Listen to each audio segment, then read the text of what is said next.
Good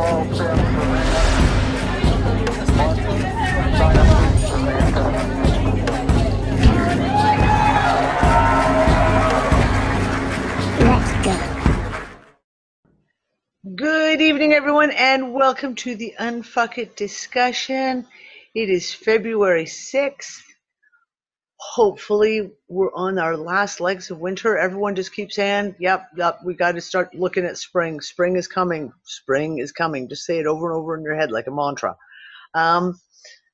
As per usual, it's been another epically fucking insane week. I get to the point where I have no words to even describe this fucking bullshit. Some more interesting electrical events happening. Again, there's been several strange electrical events in the last week, and the big one was just posted. Someone just posted it in chat here, and that is, where did it go? Sorry, guys, I gotta scroll to it. There was massive underground explosions in Atlanta, Georgia. This morning, authorities are investigating an electrical problem that sparked nearly a dozen underground explosions in Midtown Atlanta. So, more and more of these electrical anomalies continuously happening. We had a conversation in the Unfuckers group the other day, yesterday, I think. And we were talking about, someone asked the question and said, okay, is anyone else noticing a ridiculous amount of house fires in their town, in their neighborhood? And there was quite a few people, and I brought up the conversation with a couple of other friends of mine off of Facebook, and people were talking about that, saying, yeah, like we've had a grocery store burn down, we've had industrial estates, there's been a significant, that even the regular, normal folk who are usually head down in their iPhones are talking about the fact of like, oh my God, there was another fire. Holy crap, what's going on? What's happening? Why all these fires? Which again brings me up to this whole thing. We're looking at this going, okay, more electrical fires, more electrical disturbances all over the place. It's something for people to be aware of. And one of the things I want to talk about is that when we're dealing with these electrical disturbances, these massive fluctuations in the electrical disturbances, our houses were wired according to a certain set of rules, a certain spectrum of highs and lows. But what happens is when all of a sudden the electrical current going through those is much higher than the houses are rated for, or lower, we're seeing a lot of, okay, I don't know what Maury and Dawn are doing, but you guys are cracking me up over there. Seriously, you two. It's like, look at Abbott and Costello over there. So we're seeing a lot of things happen. People should be aware of this, because be aware of the fact that if there's fluctuations in the electrical grid, your house may not be rated to be able to deal with these massive ups and downs. So people should be aware of that. If you start smelling that smell of burning electrical, and everyone should know what that smells like. Everyone should have at least once shorted out an appliance to know the smell of burning electrical wires. Keep note.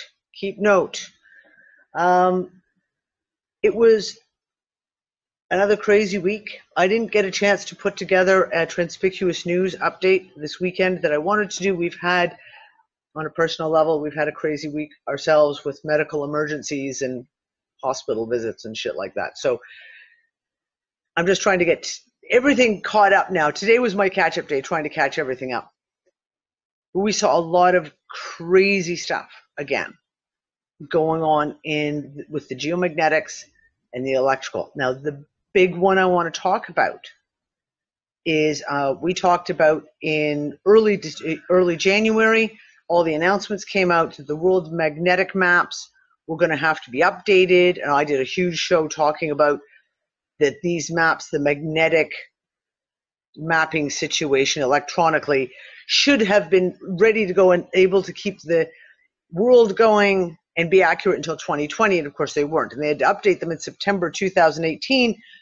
And they just updated them again this week. Now, on the surface, if you're just glancing at these articles, it's very easy to say, oh, we've seen these articles. We've seen lots and lots of these articles over the years. We've seen, oh, you know, especially 2012. And we saw a lot of these articles in 2012 talking about magnetic poles flipping. And I'm talking mainstream articles now. I'm not talking alternative news and science. I'm talking from the mainstream. We did see a lot of articles. And over time, I've watched as they kind of cycle. They kind of cycle. Like every 6 months or so, you'd get another mention talking about the magnetic poles, maybe mentioning pole shifting, etc. But then they disappear. The articles that came out this week, I reposted several of them. And I guess a lot of people didn't actually read them carefully or comprehend the new information they put in those articles. And this is major.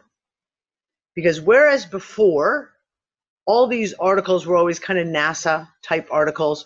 Oh, this is happening, and this is happening, and this is happening. And it's all a bunch of fluff. Like they give you no details. They don't give you any kind of balanced science whatsoever. And a lot of it is just bullshit.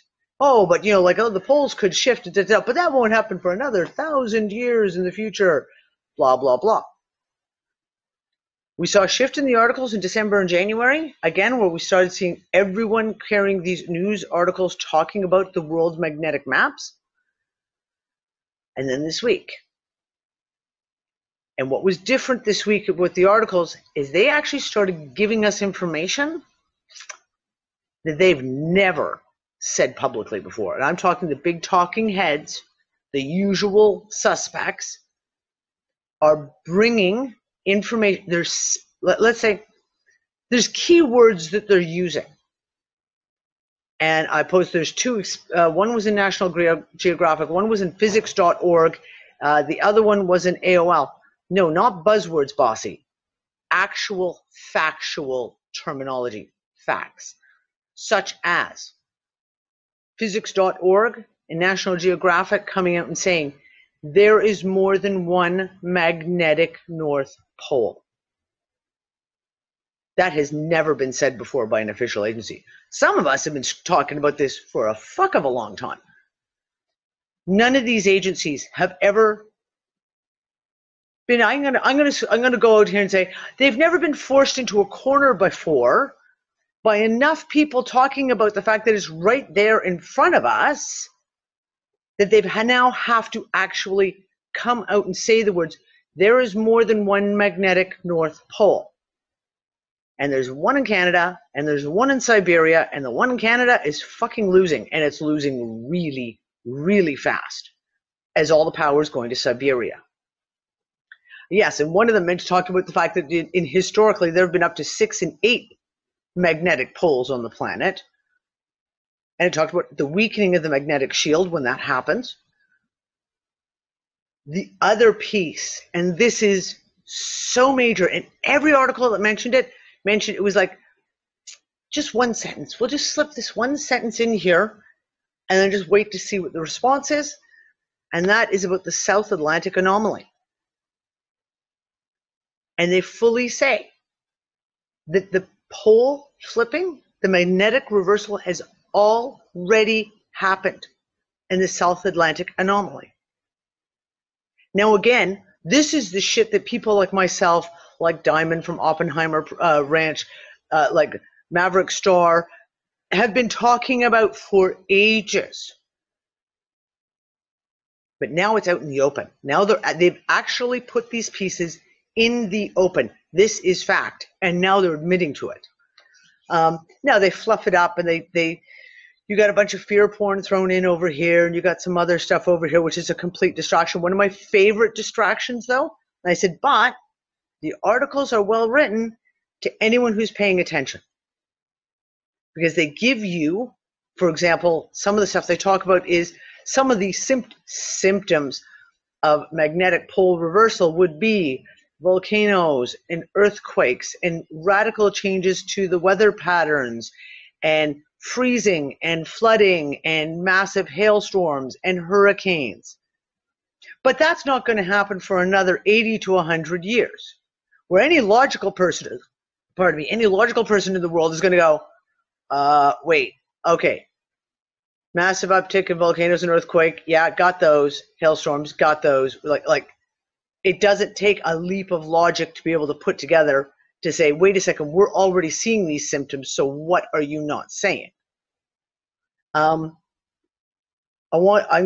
post with this recording. I'll actually post the couple of those articles with it today. Diamond from Oppenheimer Ranch did a really good discussion with Maverick Star last night.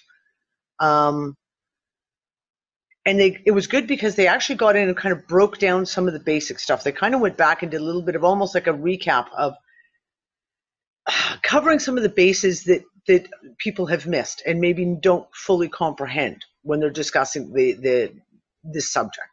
So I'll put the link to that video as well.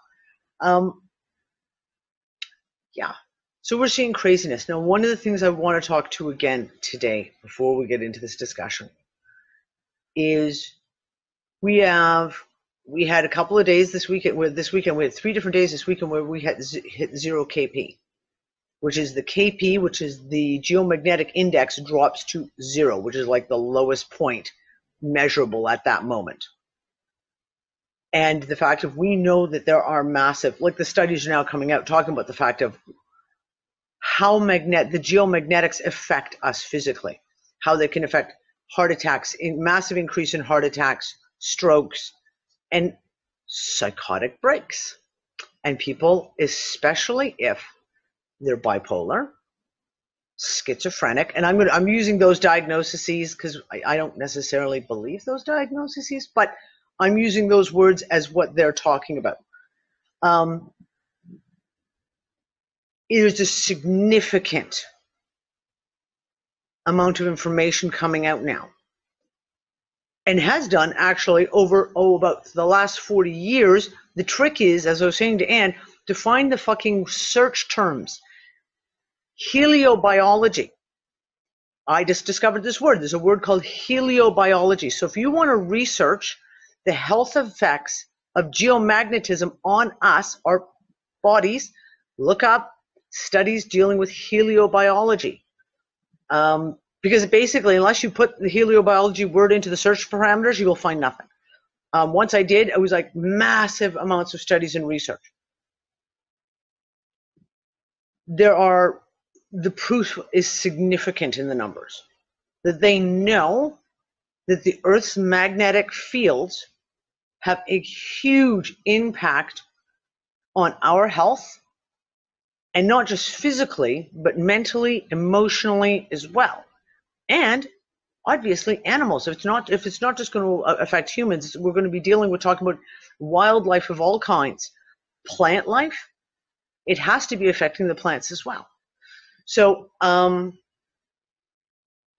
was contacted from a friend of mine. Actually, you weren't the only one, darling, who contacted me about this, about kids who are special needs kids who have been diagnosed as bipolar or as having a lot of different kinds of issues falling under those kind of umbrella terms, and how in the last little while they're literally losing it. They can't control themselves, and they're having a whole massive change in symptoms where things have been kind of going like this for a while, and everyone thinks that they're doing so much better, and then all of a sudden this last month it's like everything has just gone insane. I talked to 2 other friends of mine. One of them is a pediatric nurse, and said they have seen so many children who've been brought into hospitals with what doctors are calling psychotic breaks. Literally, like they complete and utter breakdowns. So I want to talk about this a little bit. And Ben, I know you've got some stuff you want to add on this. Because this is what I was saying on Sunday. We need to be watching out for each other and looking out for each other. because we're seeing this kind of stuff playing out. And sometimes our kids, they may not be verbal. They may not be verbal enough to be able to express how they feel. And if you're dealing with kids, I've got a special needs little guy too, who just doesn't, he can't put the emotional stuff into words. When they don't have that ability to be able to explain to us what they're feeling, how they're feeling, it's really tough. It's really, really, really tough. So Ben, did you want to jump in here? Because I know you had something you wanted to add on this.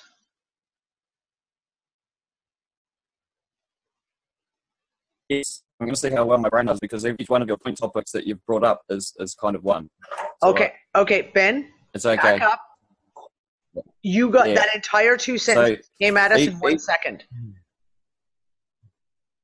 Okay. So say it again. Each one of your point topics, from has anyone noticed houses burning through to the 0 kp on the magnetosphere. So on Sunday we spoke about a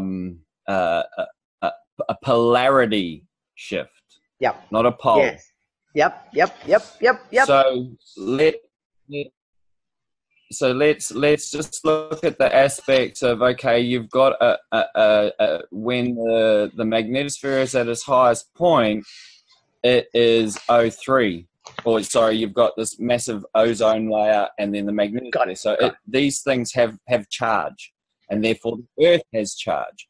So if we look at the concept of grounding, barefoot on the Earth, the idea is negative ionization that passes up through your limbs. Okay, so if our magnetosphere falls out, which is generally what the idea being that is if one of the greater charges falls out, then the other charges will start to wander to try and find the balance.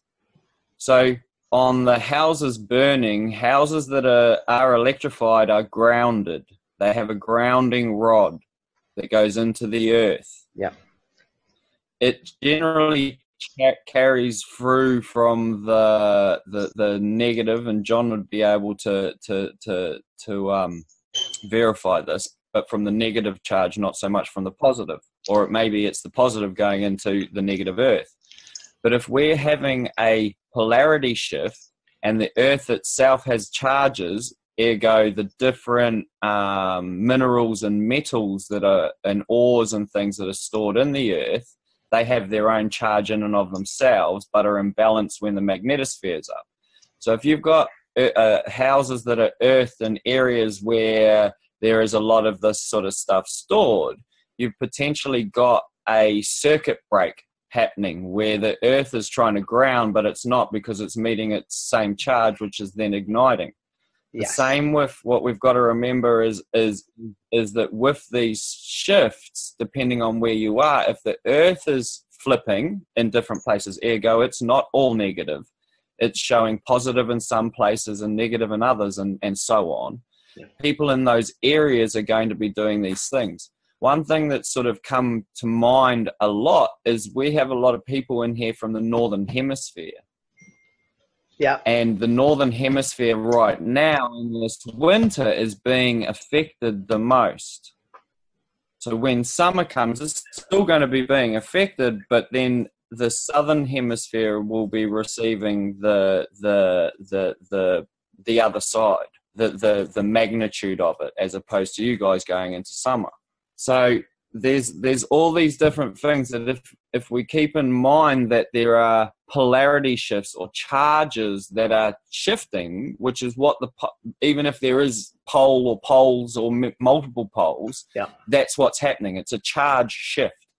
So first and foremost, when we talk about this, that's what if you're talking even about human health and what the heliosphere and the magnetosphere and that sort of stuff does on our biology, you're getting into sort of quantum agriculture and biological transmutation and electric universe stuff. So then everything kind of, rather than looking at it as disease or unease or these sorts of things, we should maybe start looking at it as a charge thing. because like I say, houses are electrified and they are grounded. So if there's areas that have high, let's say, positive charge, the magnetosphere falls out and you have a disturbance from universe or an overcharge from universe, then everything's going to flip. So what becomes stable becomes very unstable. These are things that we have to look at. This is exactly it. We don't, as I always say, we don't have all the answers. And we have to continuously keep researching and looking for more of these pieces to the equation. And I think, and we got into this on Sunday, Ben, you and I, and we talked about the fact of even what we were talking about before we went live, of the frequencies are changing. Whether, even if you want to say it in the terms that you're using, it's the charge of things is changing. And what was the foods that you used to love just aren't doing it for you anymore. To me, like I talked about essential oils, saying that essential oils that have always been my grab, like this, I have a headache, therefore I'm going to grab this. I'm going to reach for it and going, that's just not right anymore. It doesn't feel right anymore. Whether you say charge, I'm going to call it frequency. It's shifted, it's changed, and makes us then have to kind of reanalyze some of our patterned behaviors too, in the things that we eat, in the things that we do. The best way. Go ahead, Ben. The best way to describe it. The best way to describe it would be energy first and foremost. So there's energy coming in, which is then transferred into frequency. Yep. And then that frequency is then subverted into its charges or its materialness and whatnot, because that's kind of, electricity. You can't think of energy as electricity, and because electricity is what travels through the wires that powers your appliances, and that's been coded, tuned, and circuits have been created for that. But it's still the same energy that exists in the atmosphere. It's just been tuned. Yep. So, And when we talk about frequencies too, we also know that if you have one frequency here and another frequency here, when you bring those frequencies together, they create a third frequency. So when you're talking about all these energies are coming in right now, whether we want to call it cosmic rays, whether we want to call it solar ray, whatever that energy is, however you want to define it, it's a frequency, a charge coming in. Here is something already on the planet. It's you, it's me, it's an apple. Things are shifting. Yeah. Right? It creates its own new frequency. And on top of that, when we speak of frequencies, you've got to take that frequency into a full context, because some people think of frequency as sound, and some maybe as a shape, and some as a color. Mm-hmm. But those frequencies, when viewed under different observation or different mechanistic tuning, so instruments to measure those things, you will notice that they are in those different pieces. So different types of hertz have a color, have a shape, have a sound. Yep, and probably a taste and a smell too. Some you can't see. Yeah, and this is where you start getting into, like, I know a lot of people can sometimes get what I'm about to say a little bit muddled, and it can raise some feathers, because it can kind of be a little bit too analytical about things. But the way that I view things, and this isn't to degrade what an emotion is by any way, shape or form, but the way I observe my emotions now, I've also started observing what, like, certain foods bring up in my feeling and my brain and my reactions to those things. And I've started noticing that a lot of the food stuff can be the same as a lot of interpersonal emotional stuff and so on. So when we start looking at it, it's like you start realizing and start noticing, and this is what I think is kind of going on at the moment, is things are being exposed. So you How do you mean exposed? you're not really Explain like exposed. everyone's talking about. Not, well, everyone's talking about being hungry but not wanting to eat. So Yes. we're looking at what's going on and yet it might be something very obvious that we've been speaking about for years and years and years, which is most of our food does not matter whether it's grown organically. I'm sorry, people, but most of our food has been created within the last 100 years. Yep. Right. So then we go back to Dr. Sebi and what he talks about natural and unnatural. And there are foods, natural foods, and then there are derivatives of those foods or genetically modified, not necessarily in a cellular level, but in a breeding level to do other things. Much like what we're finding out now with wheat. And when it got to America, they tried to breed it so it had more weight, more yield per acre, yada, yada, yada. And doing so, it created a higher, soil. more. But it also started creating this intensified, very complex gluten. Whereas ancient seeds and grains don't. Yep. So in these breeding processes, it's like a tomato is a nightshade, and everyone's heard of deadly nightshade. But deadly nightshade isn't so much deadly. There are certain times that you can like eat the berries, and then there's certain times that you can steep the leaves and the flowers and whatnot. And it's a diuretic, and it's all these different things. But it's also a food. A tomato is a giant one of those. An eggplant is a giant one of those. Like eggplants contain nicotinamide, which is vitamin B3. Right, which is what is in nicotine. So it's like there's all these mineral bases. I'm pretty sure nicotinamide is B3, which I've been tripping out about because it's the happy one. It's the antidepressant. Exactly. So which is, So to bring it right back in is like what we have is we have these kind of variances, and then they have their shows, whether it's a frequency, a sine, a wave, a particle, a sound, a color, a spin, and then there are derivatives of those, which is what you're sort of getting into right now, Dee, which is those exist, they're here present, and there's other things coming in which are crossing, creating, and as Diamond and that spoke about, what does UV do on a biological level? We know it instigates change on an RNA and DNA base. Yeah, and that was really a very interesting part when they were discussing that. And the article they were quoting, I thought I had the article, but now I'm thinking I may not have. I'll have to go back and see if I can find it again. They were quoting an article, and it's like a very, very major study. And they're talking about the fact that the only thing that really causes evolution, and I use the evolutions in air quotes because we know I don't do Darwin, but evolution is cosmic rays, solar radiation. So if we're talking about the evolution of the species, not just us. That's what I keep saying. We know we're feeling what we're feeling, but it's also the animals. And it's got to be the plants as well. They are living things as well that have their own frequencies that are, ginormous gatherers of light. All the plants, all these trees, etc. So biological transmutation, yeah, excellent word.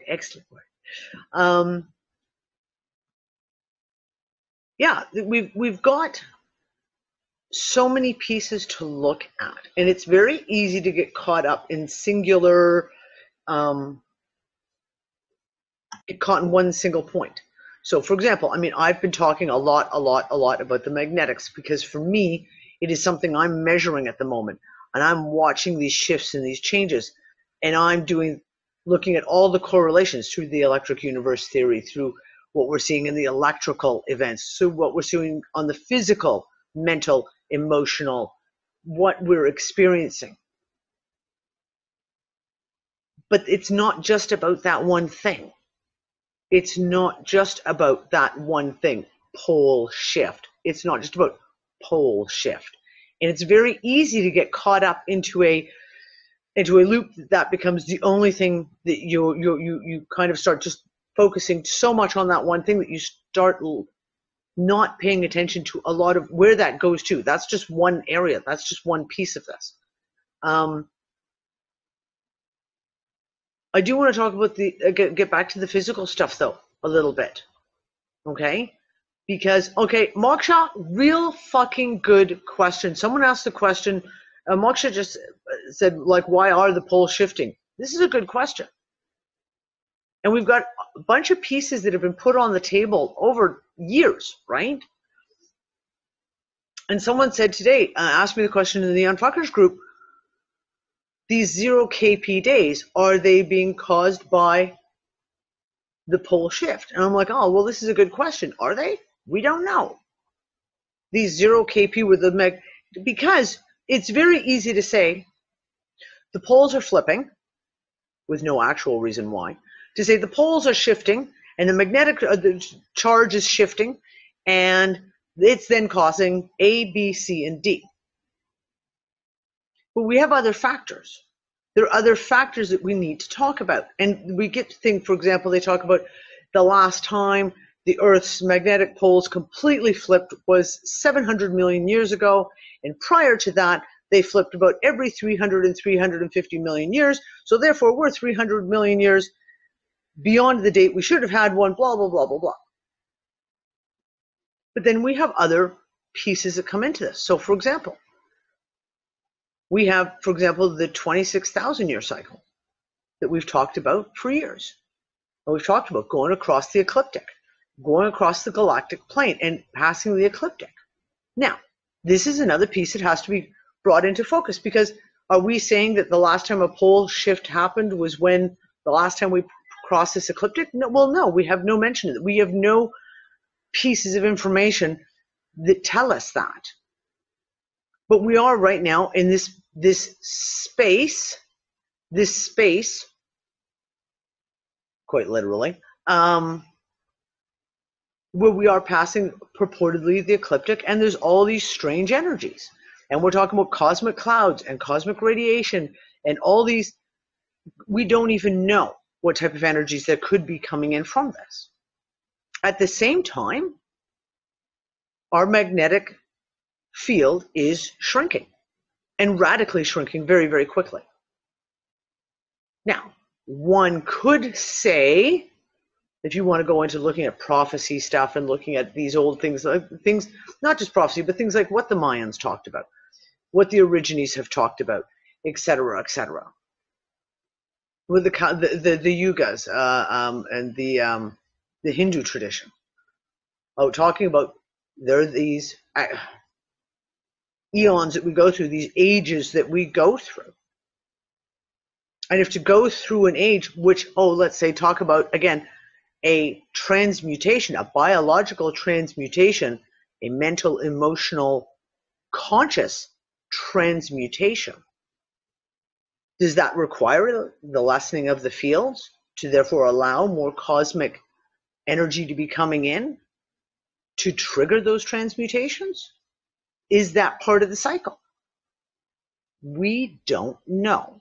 We can surmise, we can put the pieces on the table and look at them and say, well, we've got this, we've got this, we've got this, and we've got this. And I don't believe in coincidence. And I don't. I say it all the time. I don't believe in coincidence that, look at that.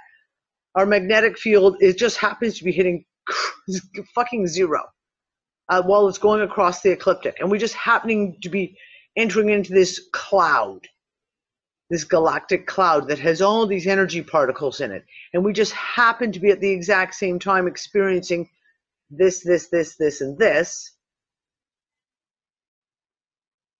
But it's also a chicken and the egg question, right? Like, what we're seeing with the magnetic poles being caused by us transversing the ecliptic? Because we know that the weakest point of any, if you look at a toroidal field, the weakest point of any magnetic toroidal field is the equatorial.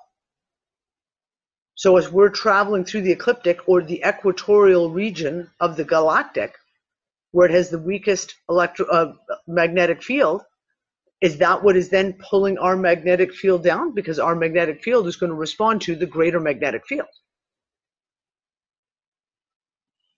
I don't know. There's pieces that we have. There's that side of it, but it's also what we're being fed. There's that side of it, what we're being fed. Okay, go. Yeah. And that's where that Sunday's talk on astrology comes in a big way.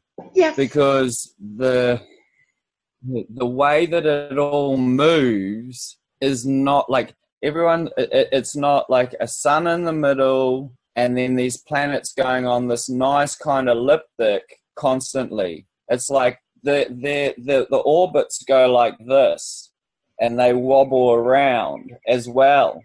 So, and it's traveling this way. So what you've got is this spiral that is oscillating You're frozen, on every angle as well. Your hand motions. Well, then that's cool. But the idea is like when you talk about like these conjunctions of energies coming in here, they're happening on a grand scale. It's like we said on Sunday. Are the planets a particle or a wave? Yep.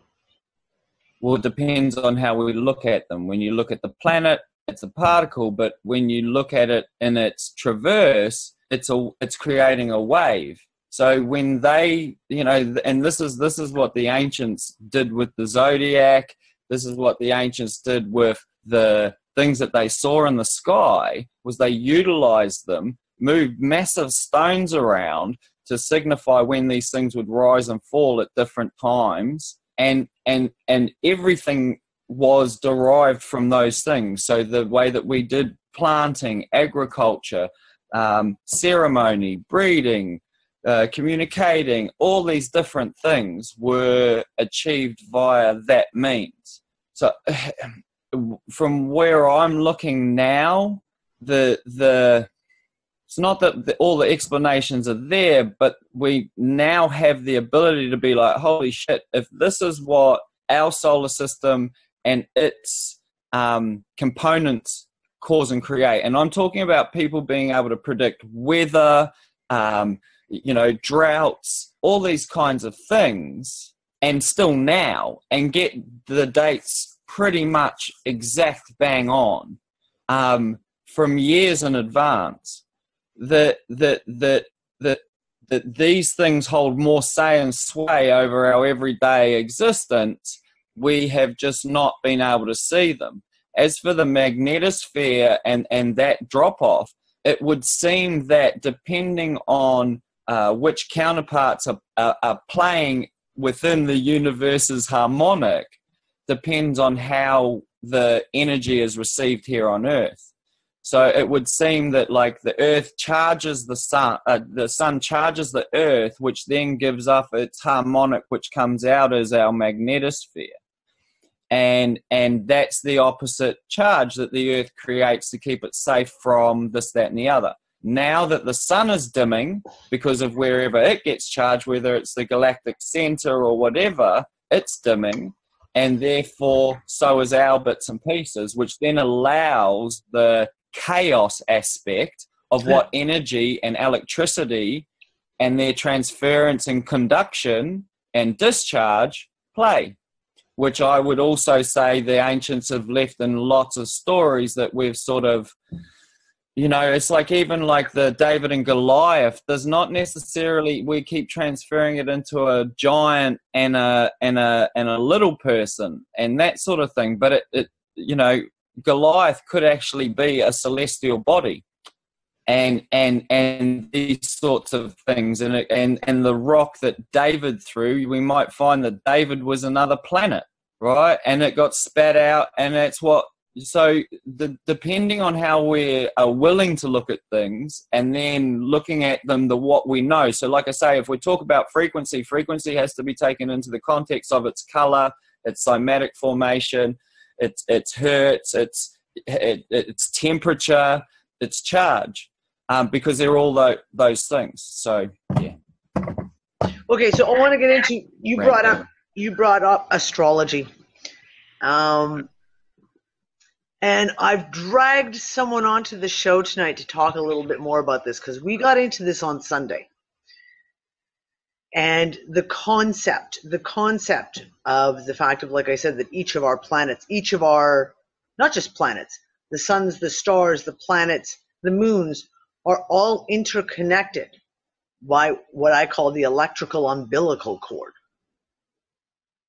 When you start to realize the interconnectivity of each of these bodies, not just with how they're connected, Mars to Earth, Saturn to Earth, the Sun to Earth, but Mars to Earth to Saturn to the Sun to Pluto to Uranus to the Moon on Jupiter, they're all interconnected, which means the energy flows very, very differently. And this was, of course, that was lost on me. I've never really gotten into astrology, except for enough just to scratch the surface of it, to read the typical books that everyone reads when they're trying to find out.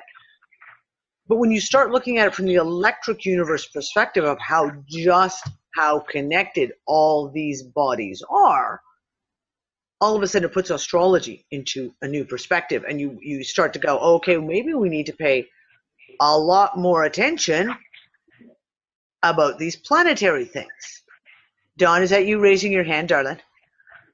Yes, because I think you're on the money, because I'm learning my school and we're doing macro to micro. So they have actually assigned all the organs in our bodies to planets, saying that we represent, we are representing what's happening out there. What's happening out there is happening inside of us. So, all the things that Ben just talked about, how everything's, we're finding that it's all interlocked with this shit. It's all interconnected. Isn't that funny? Yeah, exactly. So Meghan, if you're there and you want to come out and talk with us a little bit about this, because Meghan's been studying astrology for a fuck of a long time, and has a lot more of the deeper comprehension of how this kind of works, where I don't have it, because I wanted to talk about the things we've been talking about, planetary conjunctions, et cetera, and how those could literally be affecting us and affecting the planet. And if she could too, if she could speak to that, and also speak to how the planets align to our organs, if she knows that. I have no idea. We'll have to ask her. Because that's a big part, they're saying. So, if she can. I have a really good infographic on the organ and the planets in the body. Awesome. If I can link that to Danny afterward. Basically, if you look at tropical astrology, because everybody gets into the big Vedic versus tropical, it's kind of all the same thing. They're just two different interpretations of the same thing. Actually, I was re-listening to the Sunday show, and I was like kind of scrolling down notes in my excitement as Ben was talking. So I made a note about that. But I can't find it. Anyway, Aries kind of starts at the head. I don't even have my camera on, but I'm hand talking. Yes, I've always been told Aries is my head because I'm the Aries. And it goes down to Pisces in the feet. So like the organ line up as you go down. Sorry, I'm just really, really nervous and excited to be here with you guys. So just kind of give me a minute. I'm excited to have you. Meghan, chill. Don't worry. No one here bites except occasionally. Star does, but I'm in the naughty corner.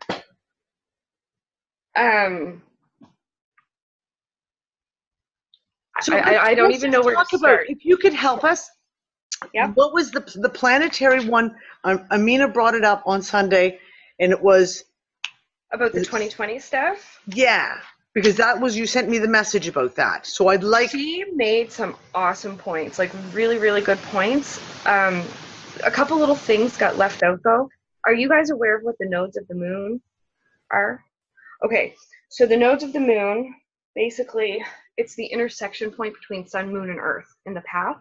So they make eclipses happen. So wherever you have the nodes, that's where you get your eclipse cycles twice a year. And, the ancients looked at them as very karmic, like energy bodies. Actually, if you look into the Vedic astrology, they actually think that they're physical bodies in the sky.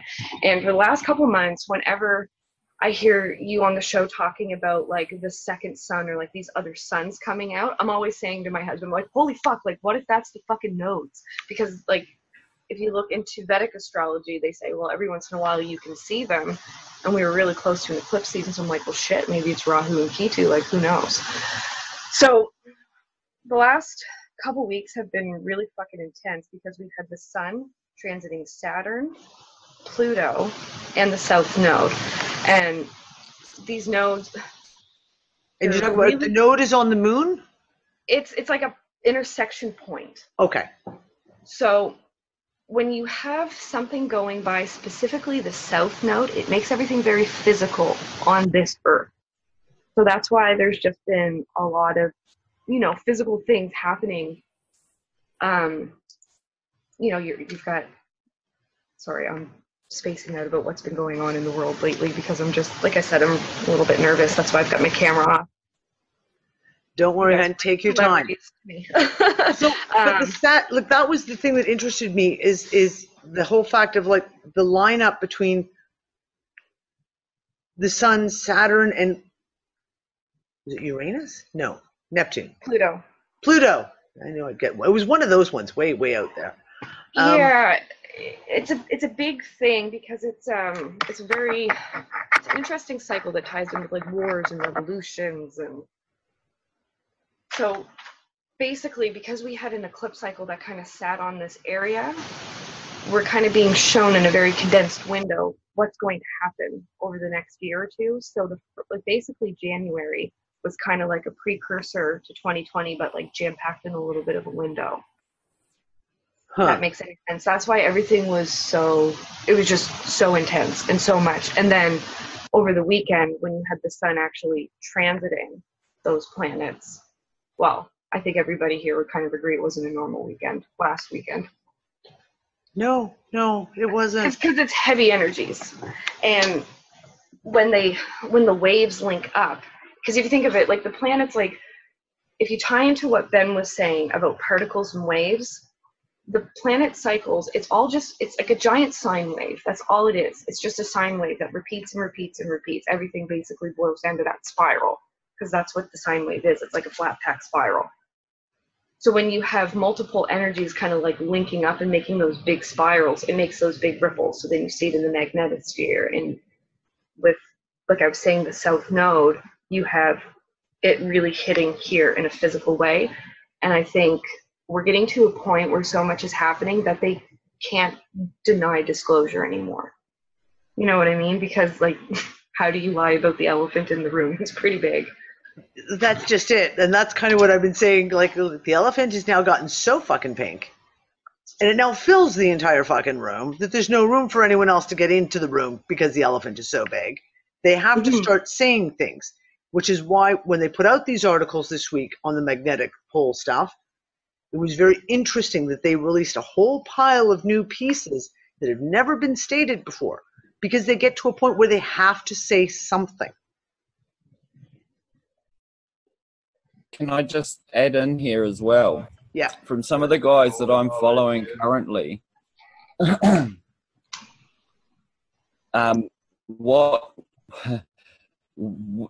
only does the zodiacal wheel and the interplay of the planets affect the sun, moon, and earth, but the angles on which they all interlay affects different places on earth. So when you do charts in different longitudes and latitudes, so you can actually get quite bioregional. So you can do coastal and inland. So like right now, like Australia is in this drought, right? It's actually just in a cycle. It's all cool. But the thing being is like we've just got some rain. It's not been much. It's enough to like wet maybe the top mill, right? It would seem more than that, but it has been really, really dry. But even in these like grand solar minimums and maximums, the coastal area, because of its charge between the ocean and the earth and its angle and interplay with the planets, you can get really precise with this data. So it's not just a generalization. You can actually, it's like with the astrology charts, your zodiacs. You can get really accurate stuff on pinpoint. It's crazy how accurate it can get. Like, a lot of people have this misconception that it's very general, but it's so precise. Like, if you want to tie back into what Amina was saying the other day about the 2 eclipses that are happening around the big Pluto-Saturn conjunction and how one is going to be a little more intense, the second one, it's not just because the sun is going to be closer. It's because the Saturn-Pluto conjunction is actually exact in degree. Like, as Ben was saying, it gets so fucking precise. And you can watch it get right down to like the degree, minute, and second. And you can pinpoint, like, it's not just about time. It's also about, like, it's time and place. And that's it. So place, like, literally, even on the planet, our planet, meaning obviously, that place can be significant. Specific places will be significant. And I imagine, of course, as we talk about, where the eclipse is taking place, the last eclipse was seen at this place. Well, the next eclipse is going to be seen, and I don't know where it's actually going to be seen. And I imagine that that specific place where the eclipse happens over, if you will, has to play a significant role too, I would assume. Well, if you look at some of, like, the ancient astrologers, they talk about the sun being a portal. And I mean, if you want to get really woo, like, some people say it's like portals, like where we connect with other solar systems and dimensions. So if you think about it, wherever the sun is, if the sun is like open or shining, so to say, you're directly in the portal. Like, at midnight, you're not by the open portal, but at noon you are. So when you would have the eclipse coming through, like, it makes sense that it would be more concentrated in that area because you're literally by an open doorway. I'm looking at the comments here, not to get, like, really sidetracked, but I saw that somebody had put here about how the signs might have changed. Can I rant for just a moment? Please do, because Okay. I don't understand that shit, and I'd love someone to clarify this for me. So there's a conception that the signs have changed, and that's largely due to how Vedic astrology is calculated, which is actually by where the constellations of the zodiac belt sit. They shift. That's what the grand, big, long 26,000-year cycle is all about. So the other day, I made a note about this actually. Ben had said that the zodiac is actually a marker for something behind the zodiac. That's what tropical astrology, which is like kind of what we practice in the West, is based on. So the region of the sky known as Aries is always Aries. It does not matter what constellation sits behind it. Actually, I started freaking out when Ben held up the table of contents to the book The Light of Egypt. I'm like, oh my God. And they talk about this in there, like, these signs are stationary. They stay where they are. The constellations themselves actually move. And so when the constellations move behind where the divisions of the houses of the zodiac sit, you actually have an evolution of the signs, if that makes sense. Okay, yeah. So like you're an Aries, so we'll just use that for example. Eventually, the constellation of Aries will line back up, but it just left about 2,000 years ago. So, well, a little bit more than that now. So you're gonna have all the constellations move through those areas again, and it recalibrates. Sorry, my husband just kind of joined onto the live chat, and it's really sidetracking me. I'm like, why? Jesse, sit down and pay attention. Be nice. Yeah, watch the kids. But anyway, so tropical astrology is fixed. It sits in its place, and it's the angle of the sun when it goes through certain areas, and it's why we have seasons, and it's more complex than that, but that's kind of like your very basic condensed notes. Vedic astrology is the actual constellations themselves moving on top of that fixed position. So you have evolution. So neither is right. But they work together. I'm assuming they work together. So like right now, a broad picture. I would. Yeah, absolutely. Like, I'm a Libra, but in Vedic astrology, I'm a Virgo. It doesn't mean I'm not a Libra. It just means the entire energy of Libra is going through something related with Virgo energy. And then it's going to, and it just kind of cycles around forever like that, because everything's always spinning and evolving. Like, everything is just kind of spiraling around always. Okay, Megan, hold on. Ben has his finger up.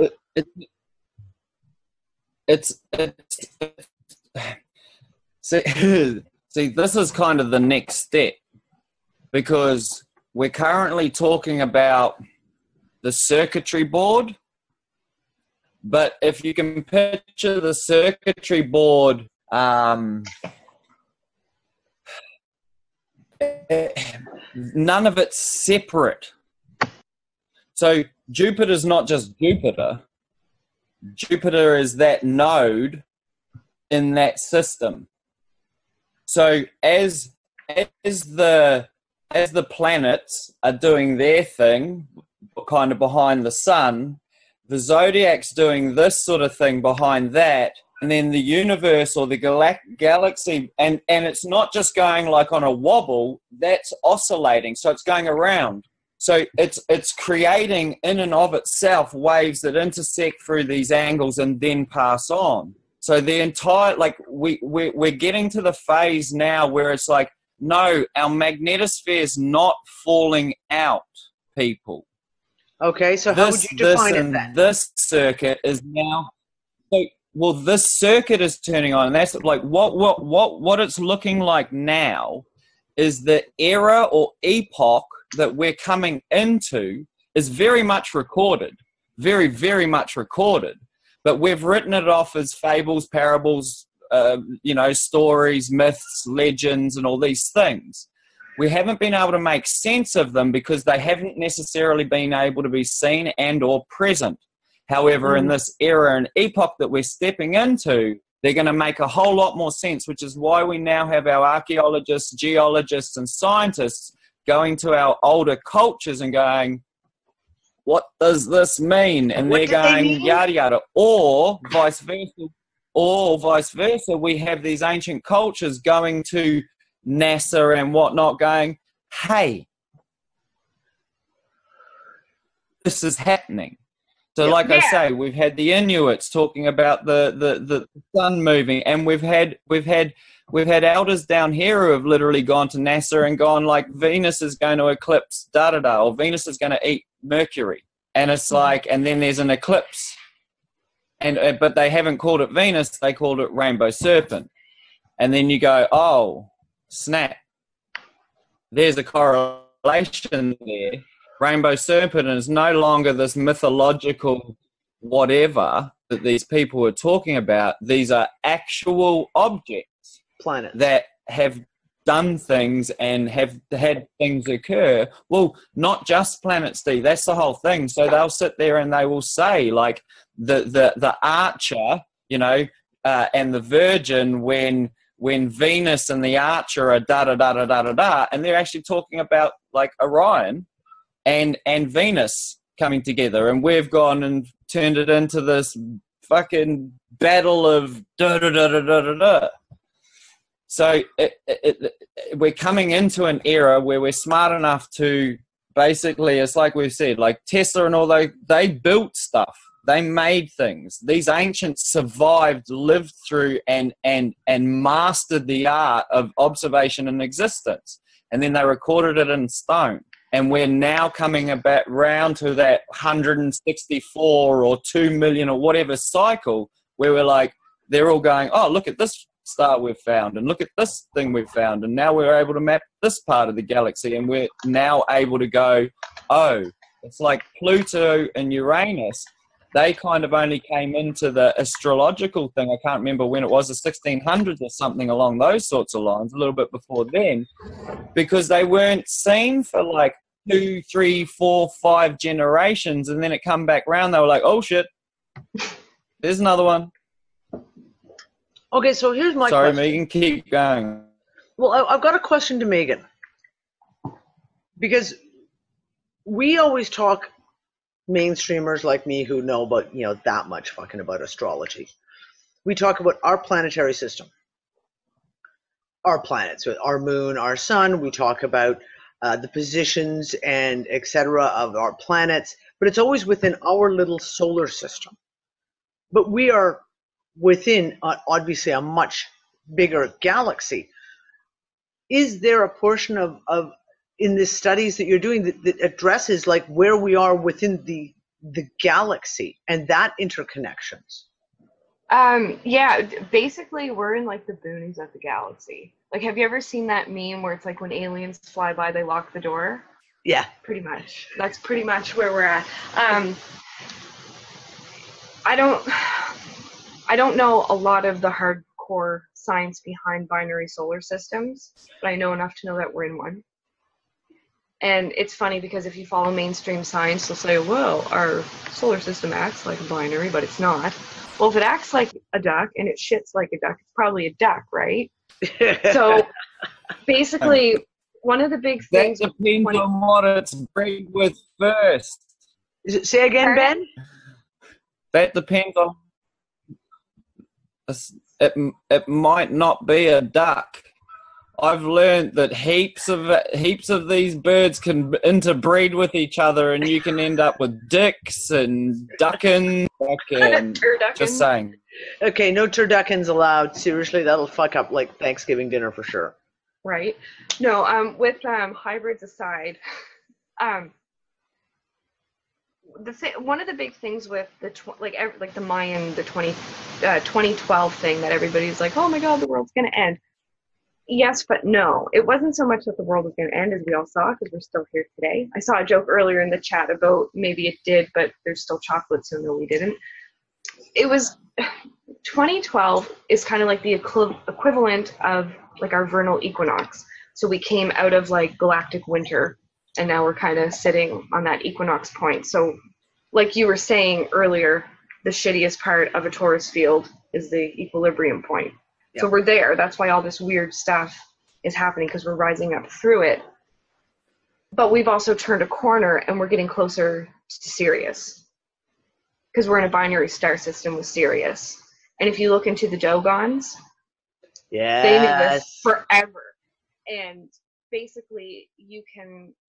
Okay, I can't remember the one before, but last time it happened was in World War II, I want to say, somewhere in the 40s, when Sirius A and B line up in an exact line with Earth. You can actually measure that our spin slows down. And it takes really? Yeah, and then it moves off, and then we speed back up again. Like, there's that much like magnetic force that it slows us down. And then when you look into like the ancients, when they talk about this, they always say that when this happens, you're either going to see the highest heights of humanity or the shittiest lows. Or World War II. World War II, the shittiest lows right there. Okay, hold on, Megan. Pause for a second. Ben, his fingers are up in the air again. So on this exact point, I just typed into the chat a little bit, but then you started talking on it, and I was like, snap, I love this shit. What I reckon, if we were still using ceremony correctly, is what you'd find is the original Stonehenge, 1.0, as opposed to what we have now, 3.0 concrete blocks covered in masking tape. You'd find that those sorts of sites very well may start falling out of sync. Yeah. Ergo, the solstice sun is not going to rise where it was, and you'll find, and like I say, what we're finding is that these ancient stories are starting to hold way more credibility than science itself. Is sites like the one that's over the hill here in Australia will actually make more sense of the greater picture, because what we're dealing with is ancienter cultures. Not so much in these are the oldest, but you've got to remember, like, we've talked about soils, and we've talked about like mineral deposits and charge and lightning and all these things. It's like Australia has the oldest soils in the world. I repeat, the oldest soils in the world. Therefore, a lot of the mineral substrates and whatnot have been set here, which means that they are older in their configurations than pretty much anywhere else on the world. It's like the belly button. It doesn't really move. The water comes up and whatnot. So, Australia also has lost 400 meters of coastline. And I just read an article today where they've found a 30-meter round stone house that has artifacts that go back to 20,000 years in the base of it, right? Just found the house itself at the top layer, 9,000 years. This is still minuscule in comparison to how long these peoples have existed here, and potentially other cultures, right? But so it's not mainstream. What we'll find is, yeah, exactly. But also, it hasn't fitted, right? There hasn't been a correlation for it. So with Egypt, they've been like Orion's belt. Everyone can fucking see Orion's belt. Why would a stone circle in New Zealand or Australia have any significance? Because you can't see shit. All the mapping data is done from the northern hemisphere unless you've been down here. And they're still unwinding that stuff. So it's going to start making, like now, they're all of a sudden going, oh, look what the Hopi was saying. It was Venus, and this was that, and that was this, and the Kachina's this, and oh, look. So as we start coming down the hemispheres, we're starting to find the correlation of stuff, and what we'll actually potentially then find is an actual mapping of how shit went down. Because like I say, we've got northern hemisphere stuff that's correlated. Like I've found these plant mappings of flowers and stigmatas and trunk and root growth in accordance with different planetary alignments, movements, and I'm like, oh, these are the telescopes. Plants are our ancient telescopes. It's like, holy shit, this is amazing. Well, yeah, so you can as we track find the this stuff cycle out, through the plant. there hasn't been. Completely. And that's what, like, down here is like, this thing flowers, it's time to get turtle. This thing flowers, it's time to get mullet. This thing flowers, it's time to get bunya nuts. And but then you're finding that actually it's to the planets, and then they knew that, but they're not like, oh, it was Venus. They're like, oh, rainbow serpent. That's rainbow serpent's plant. And you're like, oh. So we'll start finding things like ayahuasca and the chacruna plant are probably correlated one to this and one to that. And then you find, like what we've just been talking about, is if those planets have a biological contact, and the zodiacs have a biological contact and interplay. You know what I mean? Like with your organs, with biology, they have certain herbs, certain trees, certain minerals. You'll find that these are when things are either at their optimum or not. And then, like you were saying, with the nodes on the moon, and I've forgotten her name right now, but we'll have to look into it. Anne might remember.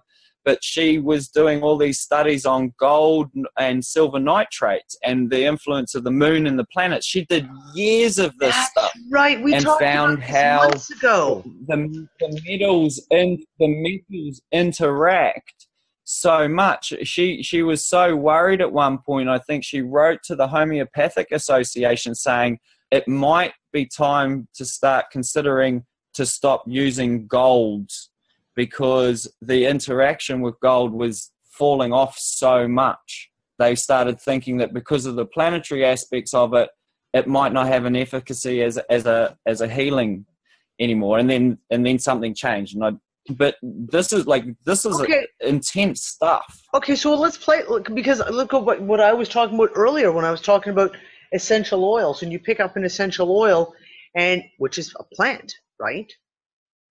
And sometimes you know that this is the one you need, and then sometimes you go to reach for Old Faithful and you go, that's just not right. It's not right. And could that literally be, again, we're talking about the planetary alignment, certain frequencies coming through, and that plant is aligned to a certain... Meghan, you'll be able to speak on this if I put it into this context. So there was some alignments that just happened or that are happening, and I think it's with Uranus and Pluto and perhaps Jupiter as well, where those planets control sort of things like communication, but not right now communication, sort of dark, deep, hidden stuff. Mm-hmm. And as they come into the signs that they're moving into, what they're doing is they are like, let's just say false flags and fallacies and lies hold a frequency.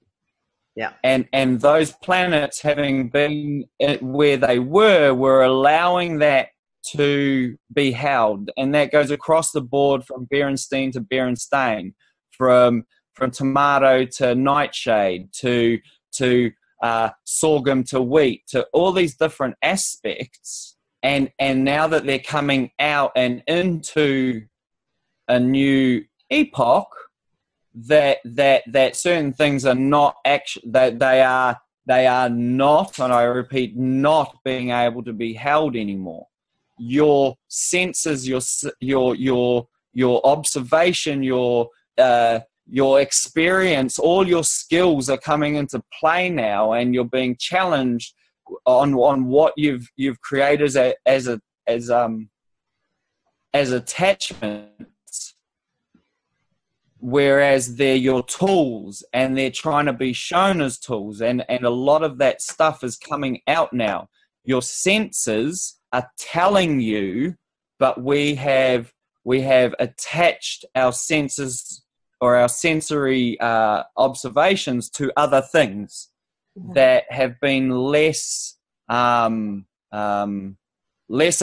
now and more about survival, let's say, survival instincts, all these things, the ego and whatnot, to get through this epoch, to come into this epoch where there's no longer any boundaries, the shit doesn't stick, the fan's throwing it off, and we're seeing the fan for what it is.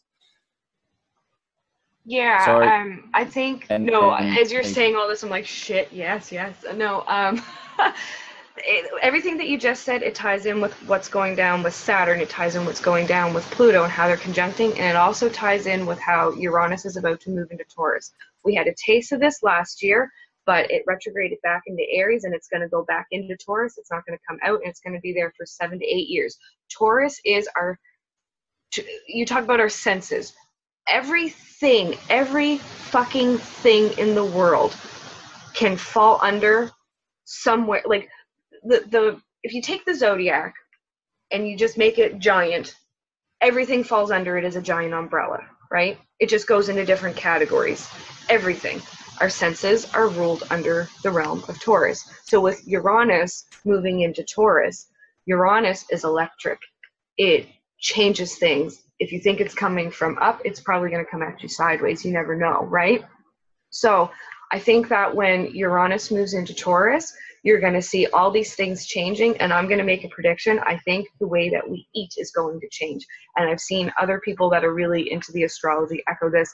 I think you're going to see people starting to grow their own food. I think this is going to be a little bit later in the transit, because we're also going to have, like, we have Pluto in Capricorn right now, but in the mid-2020s, you're going to have Pluto move into Aquarius. So again, that's Uranus rules Aquarius. So you have electricity is a factor again. What if we're put in a situation where we have to grow our own food, right? Wherever Pluto is, it smashes shit up and it says it doesn't fucking work. We have to make it better, right? Pluto is the fucker. Pluto is the great destroyer. It's like, oh yeah, you like that? No, you don't. Smash. Like, it's what it does. But it doesn't do it just to create chaos. It's like a rebuilding kind of thing. Yeah. See, now you're fucking with your food. Pluto.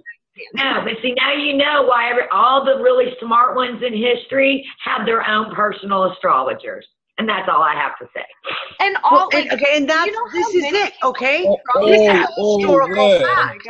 The Queen has her own astrologer.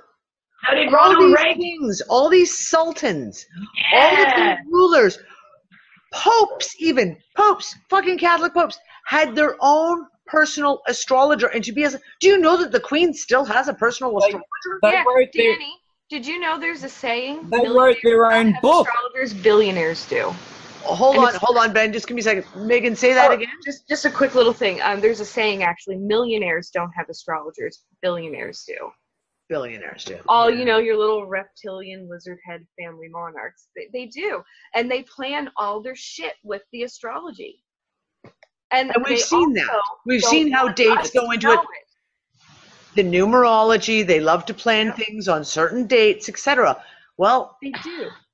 And they tried to hide it from us. They made it so that it gotta- was like woo or taboo or this. So they would kill us for knowing it, because then we can't use it to defend ourselves against them. Right? Yeah, And the funny thing is, Holy shit! who has burnt more people in fucking history for stuff like this than the goddamn Christians? And no offense to any Christians in here, but the Bible is nothing more than a fucking astrological allegory. Through and fucking through. Astrotheology is what it is. Amen. Jesus is literally the sun. If anybody looks at the Leonardo da Vinci painting, The Last Supper, it's the zodiac. Wow. Yeah, Meghan. I have to go look at that picture now. If Right you on can the screen money, share it, I can rant Meghan. through it. Hold on. I gotta find it. You guys talk. I'm going to find a picture. You just triggered something. D. Yes. For years, we have studied the ins and outs of law, legalities, international law, where it stemmed from, what the fuck they, blah, blah, blah. You are bang on it. The Bible is an astrological map of events and epochs. That is what it is. Why do you Now, think Jesus they had go and 12 create fucking a disciples? fucking hang on a second, because I got to get this out, because this is hilarious. So they go and create a birth certificate system to register everyone's fucking birth and time, so that they can run an astrological chart on every single person on the planet, and therefore decide what influences and when to fucking use it. Snap, we got them. That's what they're doing. That is how important and powerful this shit is. There is no other reason to register people's birth dates and time and place. That is a birth Except for an chart. astrological That is a chart. birth chart. Actually, I was having this discussion with somebody the other day. No, that is an astrological chart.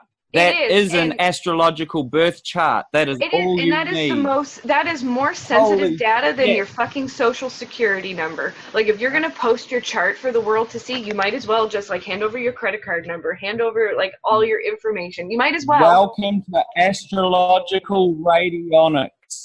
Astrological radionics, people. That is what they are doing. That is what they are doing. Well, they could, because that's I'll tell you now, that is radionics in frequency. They could a fucking and then the gradical, astrologer the who has all gradical is this played out. that information could probably track exactly your frequency based on the planetary alignments, etc. All of these pieces and where you are at exact moment of your birth. And remember Take it a step further than that. That doesn't even matter, because once you've got somebody's, let's just call it their life fucking wavelength, because that's what it is, you can influence and influx that whenever you need to interfere with that. Doesn't matter. You don't need to track them. See, this is the whole thing. They can technically turn you off and on with influence at will. Does not matter. Mm-hmm. And that's what they've been doing is they have been creating an astrological record database. Okay. But then they tell everybody that it's bullshit, and then And remember that episode about the Orville I talked about, where the society was totally solely ruled on astrological astrology, just nothing but astrology. Exactly. So in a way, that's what they were showing, that we are actually ruled on astrology, but we don't even fucking know it. we are. Even our fucking calendar that we Well, use, like the other people will side- discredit astrology, say, "Oh, it's based on the Gregorian calendar." No. The Gregorian calendar is based on astrology, but it's shifted enough that people don't make the connection because the signs shift through the middle, like mid to end of the month, instead of at the beginning, right? Like they trap us in these cycles and then tell us it's not real. Fucking bullshit. Well, this is it. I mean, if you look at added days. Go ahead, Ben. They added days. Well, they added days and months for that sort of stuff because otherwise it's 12 times 30. Well, Ben, think about the word month. Sunny, well, sunny, yeah, exactly. But It's a that's moon. what I'm getting at. There's certain things that fit, and there's 12 signs for a reason. There's 12 Yeah. signs for a reason. So someone's 12 just is always said, you. what about the 13th sign? There isn't a 13th sign in And this there mapping, never will. and this mapping was created with 12, so it doesn't matter. It does not matter that they've found a 13th. That's what I'm saying is they haven't Okay, so found a hold on, 13th. Ben. We're coming into a new epoch, so they're seeing something new. The thing is, there's not actually a 13th sign. Each zodiac sign has like 3 buddy constellations with it, and Ophiuchus just happens to be really big. So people are like, oh shit, it's its own sign. It's not. It's one of the signs that Scorpio rules. You know what I mean? It's a bigger thing. Oh shit, I was gonna say something and then I got totally sidetracked. Yeah, Ben just sidetracked me too. Ben, when you were talking a minute ago about like there's 12 for a reason, how many of you guys in here are aware of like the way that like hundreds and hundreds of years ago it was only a 12-hour day, but every hour was 2 of our hours that we know now. So when you watch an astrology chart unfold throughout the day, when you have the eastern horizon, like where the sun comes up in the east, that's called your rising, right? So there's always something passing through there. Each sign takes 2 hours to pass through. Those are your hours. That's literally what the clock is based on. Which is why we call it 1, 2, 3, 4, 5, 6, 7, 8, 9, 10, 11, 12. 1, 2, 3, 4, 5, 6, 7, 8, 9, 10, 11, 12. And that's the thing. They have to keep it similar enough, because that's basically what astrology is. It's just a timekeeping system. It keeps track of all the every cycle you can imagine. It's just a timekeeping system, and they have to keep it close enough that it kind of lines up. Like, and they think that we're stupid enough that we're not going to notice. Oh, just throw a random day in there every 4 years, recalibrate it. Nobody will fucking care. We'll give it a fun name, and everybody will like it. You know what I mean? And a national holiday to boot. As long as everyone gets one holiday a month, then who cares? Exactly. Hold on 1 second. Think about why there are so many observatory objects that have been built over the ages, right? It's like someone saying, I don't fucking trust you. I'm building my own shit. I'm taking my own measures to know where the fuck I am, right?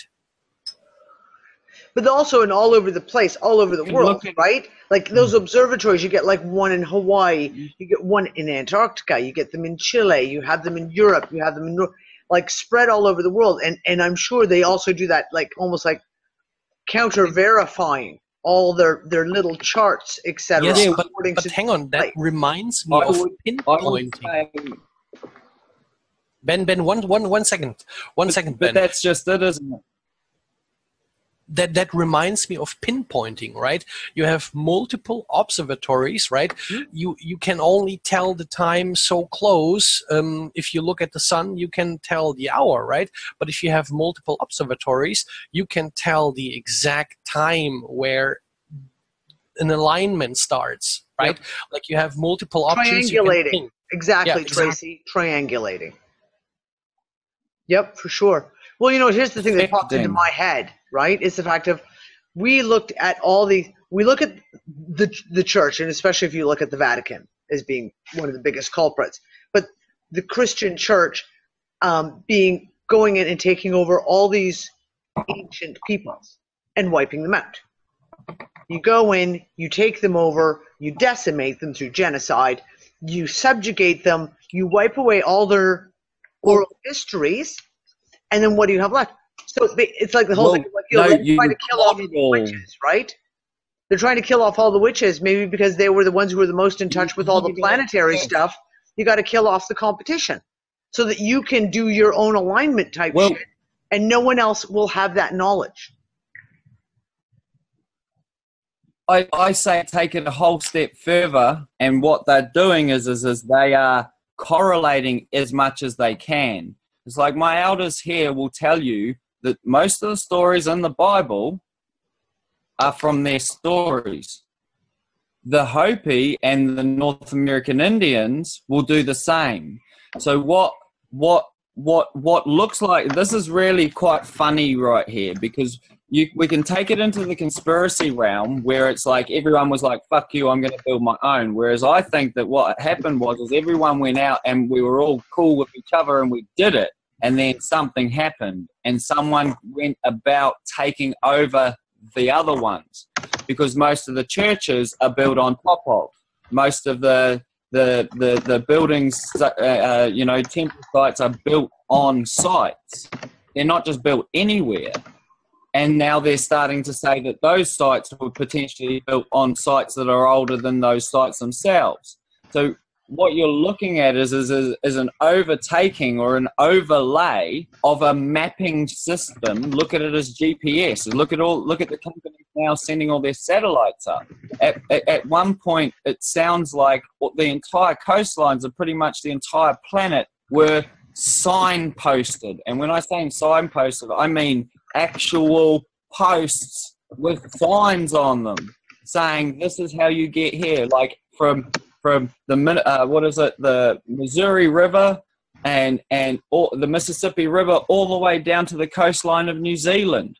Big monolithic obelisks with, I think it's 4 languages, which was Roman, Greek, hieroglyphs, and something, and I think it might have been the Torah, the Hebrew alphabet. But this was everywhere around the planet. So it starts looking like when we look at the measurements, it looked like there was a social order of things. And it doesn't mean someone empowered. There was a way things were done. There was a set lot of things that were observed. We used to watch the sky. We used to map it out. We used to build stuff so we could keep mapping out rather than having to keep watching it. We could then just look at it from afar, ergo rocks that pointed out of the ground. And then we built our society based on that because of the influences. We knew that plants would grow better at this time and not at this time. And I would almost say that our diets fluctuated between vegan, proper vegan, and all the way through to carnivorous, because if plants don't grow well in solar minimums and animals get bigger, they're not going to be a dumb fuck, right? Yep. So we will adapt to our environment if we are wise and observe. So these things, it's like it's almost not even a concept. It's just like, oh, so that's what happens. So are you going to starve because your grains or your plants aren't going to grow? Or are you going to go catch that furry thing that's running around? Are you going to go after the caribou or whatever else was around? Okay, I want to ask a question because this came up in the chat. Yeah. In the chat on Twitch. And hi, guys, in Twitch. I know I haven't said hi to you guys yet. Hi, everyone watching on the live stream. The number 12. The number 12 comes up over and over and over and over again. So the whole going back to the question of the 12 and the 13 and the zodiac, etc. What is, I figure there has to be a scientific reason for the 12 when it comes to the astrology in that. The 12 must play into that as well. But what is it about the 12 that keeps it being the repeating number?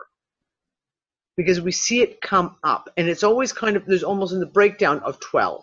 Do you know what I mean? Like there's the 4 seasons, and 3 times 4 is 12, and you get all these kind of multiplications and they always play. So you have the 12 apostles in the Bible.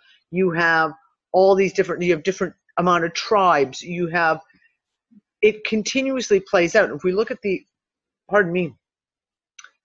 allegorical nature of how stories are continued throughout different societies, the number 12s are always coming up. So is there a significance there to why the 12 and the 12 zodiac signs? I'm just asking because I'm curious. When you study astrology, what you find when you really dig deep is that it's about the angle of the sun. I mean, obviously there's 360 degrees, but each 30-degree bracket has its own more like distinct angle, and it shifts. So your first angle is the angle of Aries, right? Which lines up with your vernal equinox. That is an electric angle. Then you get Taurus. Now you're magnetic. And then you're electric again at Gemini, and so on. So you have these alternating. Yeah, it's all electric magnetic. Like, the way that astrology, it breaks down into very simple numbers. You have all these different, like, you can break it down into 2s, 6s, 3s, 4s, or the whole 12. So when you break it down into 2s, your polarities, a lot of people say, you know, this one's masculine, this one's feminine, electric, magnetic. Yeah, so you have perfect. A 30-degree space of sky, that's electric, right? So if you think about it, what happens at sunrise, right? The flowers, they tilt, they face the sun, right? Everything's electric. And then when you get back into the Taurus magnetism, everything kind of drops down again, right? So Aries, it's the vernal equinox, but it also rules the time of day from 6 in the morning until 8 a.m. It only lines up truly around an equinox because, you know, the sun kind of moves. Wobbles. But, yeah, the wobble. So you have the ruler of sunrise is electric because things are coming to life, and you have magnetic, and you have electric, and it goes on like that. When the sun is setting, you go back down into magnetic, right? That is real. I didn't realize that's a new piece for me. I had no idea that was measurable in that whole electric, magnetic, as you're talking about polarities again. We're talking about these polarities, and that is really interesting to me. And you know what? If you want to be completely like as basic about astrology as you can, there aren't really 12 signs, there's 6. There's 6 pairs. Right. That's what it boils down to. There is an electric, cardinal, mutable, and fixed pair, and then there's a magnetic, cardinal, fixed, and mutable pair. And as I was ranting in the chat, that cycle, it starts off cardinal, fixed, mutable, cardinal, fixed, mutable. That cycle goes through everything. The sun rises, it peaks, it sets. We are born, we live, we die. Birth, growth, decay. Brahma, Vishnu, Shiva. And can I just add in on that as well? See, the other side of this too is like when we bring that back. So you have energy that is converted into electricity, and the dipole of electricity is magnetism. So there you have your 2 formats. That's your duality, right? Yes. But then, and I can't speak for what happens out in space and universe, but I know here on Earth that when things are heated, as they cool, like if you're, the easiest way to describe it is if you're extruding a steel pipe from a smelter, the end that comes out is going to cool first. And as it gets extruded, it's still hot. So the last piece to get cut off and come out of that extrusion is the last piece that's hot. The first piece, hang on, internet. The first piece that came out that is the first to cool, okay, cool. The first piece to come out that is the first to cool has a negative charge. The last piece to cool, the hottest piece to remain, like, you know, as it cools, becomes positive, which is, and you can see this. So when Hawaii is exploding, they were sitting there going, oh my God, the iron that's coming out has a different polarity. It has a different magnetism. Of course, it's the most recent hot. So it's going to be the opposite of whatever the last lot was, because the last lot then becomes what it was positive, but then becomes negative because the new charge has been overlaid. You see? So, so the heat and the cold, and Meghan, you might be able to say that there are like fire signs and water signs, and what I would say is that fire's positive, water's negative, and then you'll probably find that the positive is perhaps electric and that the water is magnetic. And then what we see down here on Earth is the most magnetic thing that we play with is water, and the ancients say that we are clever water. So like what we see is on the grand scale, rather than looking on the quantum level, we look at it on the macro level. Instead of doing a CERN, we do a fucking, I don't know what it's called, astrology. basically we do astrology. Is almost the exact opposite of what CERN is trying to achieve. But CERN, you'll find, may be turning off because it doesn't have access. So if we look at, they were just doing stuff on lead, you might find that lead has a certain planet and zodiac that was in alignment, which is why they were doing the if you want to look into lead, look into Saturn. Well, look at that. Isn't that surprising? And what sign is lead, Megan? What sign is lead? Like zodiac well, Saturn. Does lead have a zodiac? Saturn is the ruler of Capricorn, so it would be associated with it. And if you do Hermetic astrology, Saturn also rules Aquarius. And has Saturn done a Capricorn in the last little while? Saturn is in Capricorn right now. He's been in there since December 2018. Right. And when were they doing those tests on lead in the Hadron Collider? Since the October 2015. October 2015, October 2016, October 2007, always in October. And that was my question. Why are they always crashing lead particles at the exact same time of the year every year? I have a theory. About that. Saturn exalts in Libra, and that's Libra's time of year. Okay, say that again, Megan. Planets have different positions. So in some signs, when they're home, they're called they're dignified, right? Because they do well in their home base. And then the opposite point of that is detriment. Then you also have fall and exaltation. So planets function really well when they're in, dignity, or they're exalted. Like, you can just tell by the word exalted, it's good. So Saturn is exalted in Libra. Libra is predominantly October. Just saying. Oh, see? Oh, this is fascinating. See, there's another question I've had for fucking years. Why always crashing lead particles at this time of year? If you're going to fuck around with lead, and you know that lead is ruled by Saturn, you would want to do it when energy is compatible with Saturn. You know what I mean? At least I would. I don't know. And Ben, a couple minutes ago, you were talking about the elements. It will not have effect. That's right. You want to stack the cards in your favor. This is why you'll find they'll do it at night time, or they'll do it during the day, because the moon is on the other side and therefore not influencing or taking away the charge that they're wanting to see. Well, yeah, so you have to align all your shit, or it's not going to fucking work. If your shit is not aligned, it potentially will not fucking work. If you plant off of the fucking cycle, it doesn't matter the season, the cycle, if you off plant, you will fucking not grow nothing, which is why right now, nothing is motherfucking growing across the board. Okay, Megan, go ahead. I wanted to hear what you had to say. Food shortage. A couple of minutes ago, when Ben had touched on the elements, it actually really synchronicity lined up about something. I was like, ooh, I wonder if I'll have time to mention this, because I think he'd get a kick out of it. Ben, have you ever heard the theory that our bodies, that we are batteries? Yes. Do you know where this comes from? So Ben talked about the elements. You have fire, earth, air, and water, right? That's the order that they go.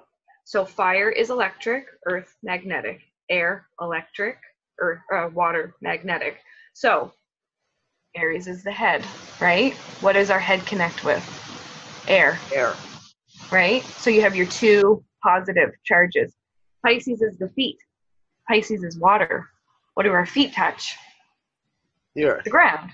So those are your two negative charges. Just like a fucking battery when you plug it into my kid's Game Boy or something. You put the negative with the negative and the positive with the positive. Why do you think we have rubber soles on our shoes? And on that big thing, yeah. Yes, Danny, big giveaway. So you said earlier you like acidic fruits, right? Yeah. Mm-hmm.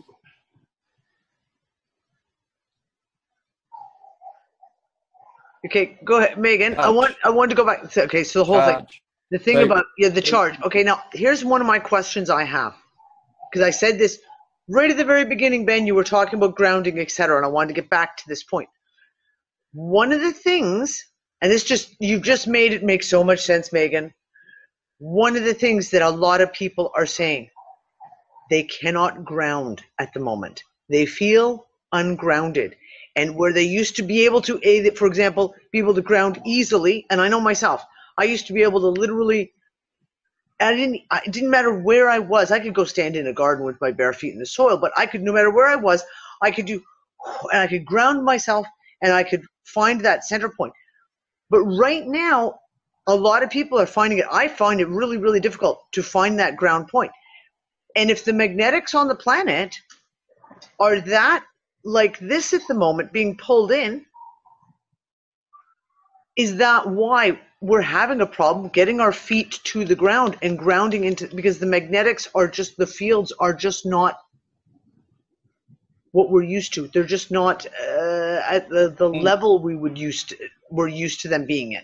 Because it used to be easy. It used to be so easy. It was like a conscious thought, boom, grounded. You didn't even, never mind deep breathing or anything else. Literally, it was just like, put the thought in there, great, we're going to ground, boom, and you could feel it. You locked right in.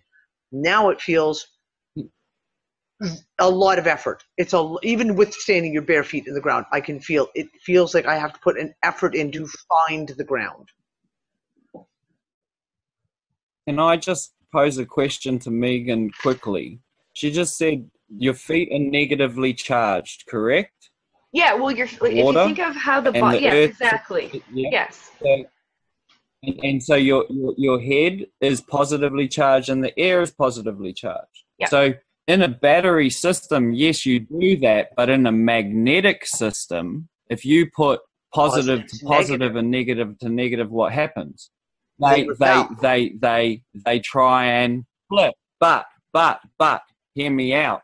In our work that we do with magnets, when we put something between the magnets, we transfer the magnetic flow from a latitudinal to a longitudinal, which is over 1,000 times more powerful. The reason I'm saying this is this is Earth and your feet are touching Earth, there's two negatives. But there is a space in between which becomes a capacitor, which creates a greater charge than that of a battery. So we are essentially magnets, and what we're doing is we are accessing automatically via those two poles, your Aries and your feet, your head and your feet, and we are amplifying the energy here by more than 1,000 times magnetically. Sorry. I like So that. That makes sense. I like that. Would that be a supercapacitor in a way? Yes, it kind of would be. Yeah. Think about this way. You have discharge, you have this planet literally being a vessel that can hold a charge, gets constantly charged by sun, right? Like if you hit the right frequency. See, this is why you had those ancient tribes do the dances at a certain time, do all the stuff they did at a certain time. They didn't do it to get power on their own. They did it to do a favor to Earth, right? Earth helped them to survive. They give back, right? Like that was literally what the fucking, sorry, not the fucking Indians, but the Indians were doing to underline how tremendous it was.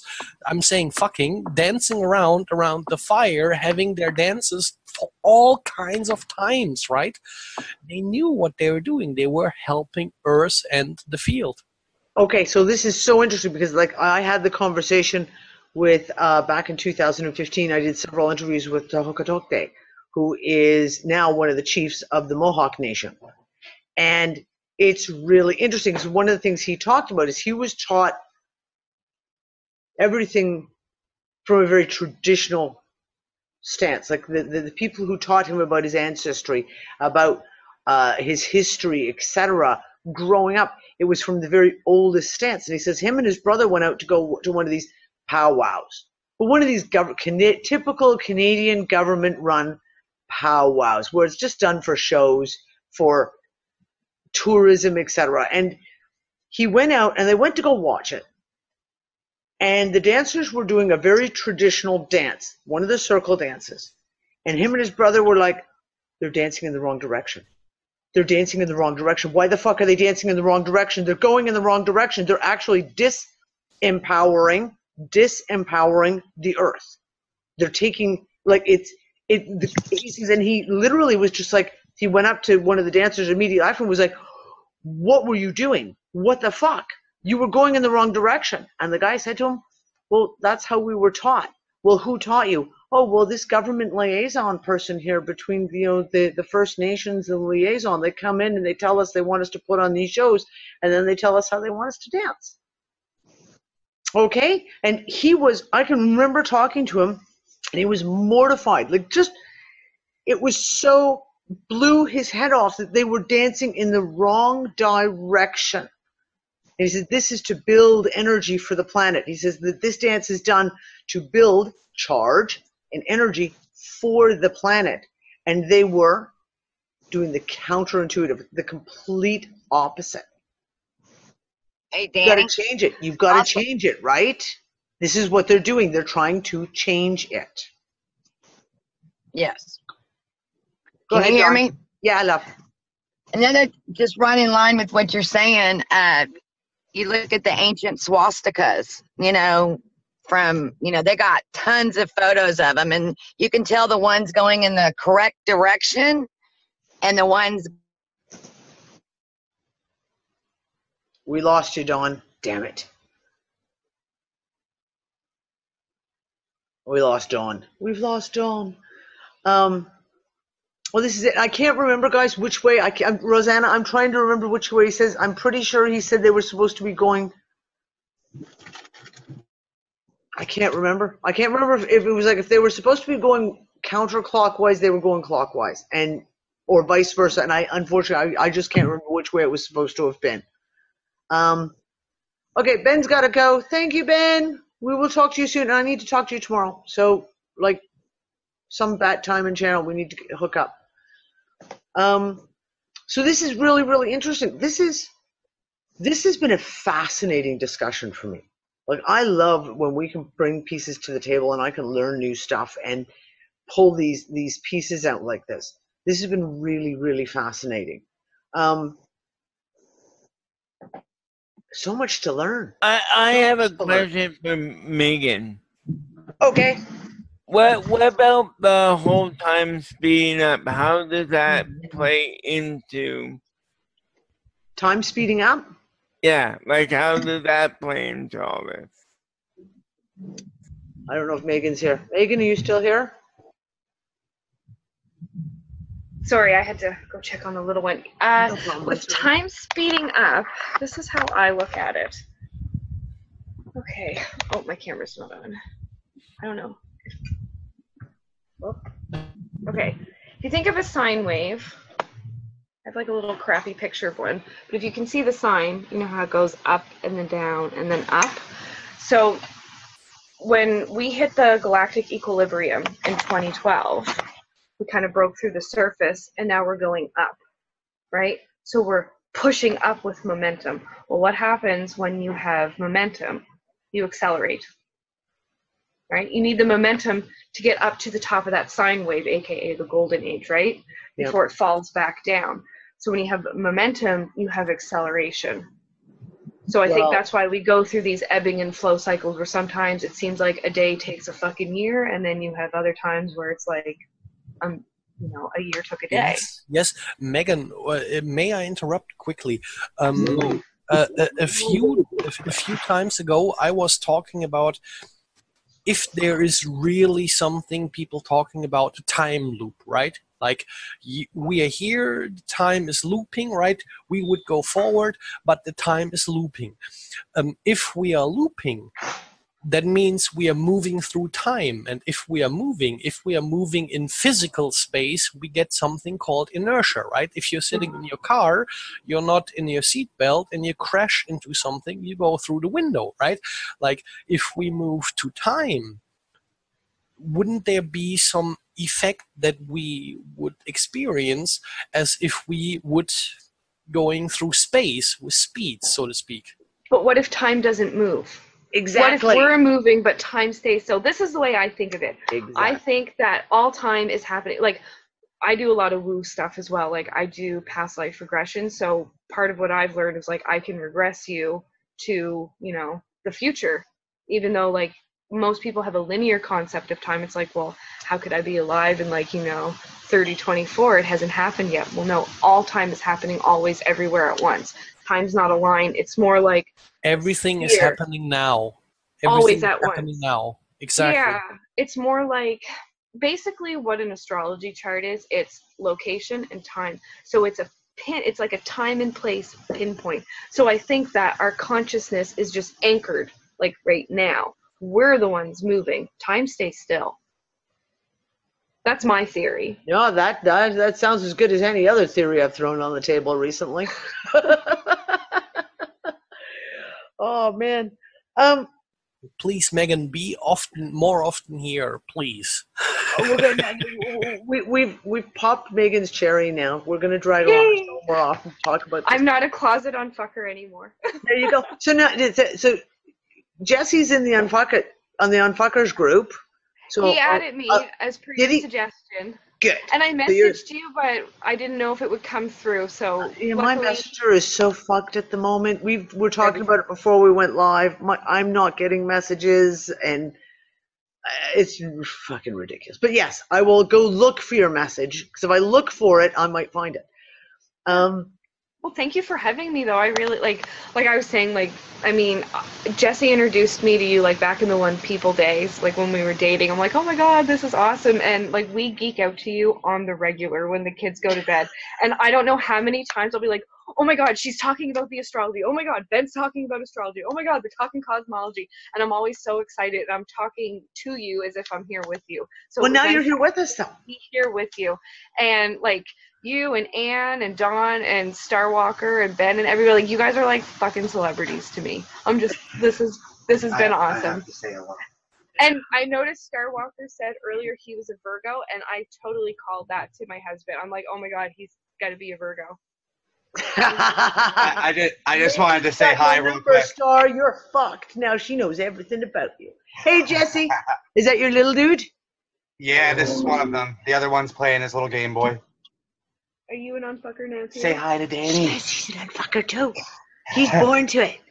Yeah. You're a little unfucker, aren't you, bud? Yeah, exactly. Yeah, there we go. He's smiling. He knows. Yeah. Nice. Nice to meet you, by the way. Oh, it's nice to meet you too. We're gonna have to pull some more of this information, because this whole, and I want to go back to, again, at another show, because fuck, it's already going on midnight. Talking about the astrology and the electric universe connection there, because there's something that's much deeper there than what we've. It feels like we're just brushing the surface of this, like we're touching it. We haven't realized the depths of it yet, and I think what the biggest piece of that is that electric and magnetic, as you keep talking about the like electric magnetic. I'm like, oh, this plays into everything that we're seeing right now, but we're going to need to dissect it a little more. We're going to need to dig into this a little more to really start bringing out the pieces. But I'm really excited with this information. Hang on. But keep in mind that electricity and magnetism are all kind of like the same. It's like the yin yang, right? Well, like yes, if it's absolutely. One, then the opposite has to be the other part, right? Like, but they play different roles, and that's the same thing. Like, stay with different the flavors. There's a different role with each one, and we see that in how those as energies interact with us, right? And how we're seeing this play out. Right now, we're seeing on two separate levels. We're seeing the electric and we're seeing the magnetic.